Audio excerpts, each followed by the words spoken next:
Hi అండి. Welcome to our channel. ఈరోజు ఇంట్లో మిగిలిపోయిన ఇడ్లీ పిండితో ఎంతో రుచికరమైన క్రిస్పీ బోండాలు ఎలా చేయాలో చూద్దాం. సాయంత్రం స్నాక్స్గా ఇవి చాలా బాగుంటాయి. ముందుగా 2 కప్పుల ఇడ్లీ పిండిని ఒక బౌల్లో తీసుకోవాలి. అందులో సన్నగా తరిగిన 2 ఉల్లిపాయలు, పచ్చిమిర్చి ముక్కలు, కరివేపాకు, ఇంకా కొత్తిమీర కూడా వేసుకోవాలి. ఇప్పుడు జీలకర్ర, కొద్దిగా పసుపు, 2 టీ స్పూన్ల పచ్చిశనగపప్పు, 1 టీ స్పూన్ కారము, 1 టీ స్పూను ధనియాలని ఇలా క్రష్ చేసి వేసుకుంటే టేస్ట్ బాగుంటాయి.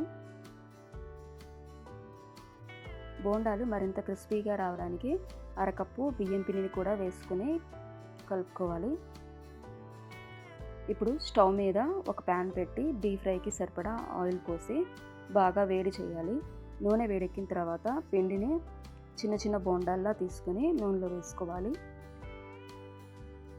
స్టవ్ మీడియం ఫ్లేమ్ మీద బంగారు రంగు వచ్చేంత వరకు వేయించుకోవాలి.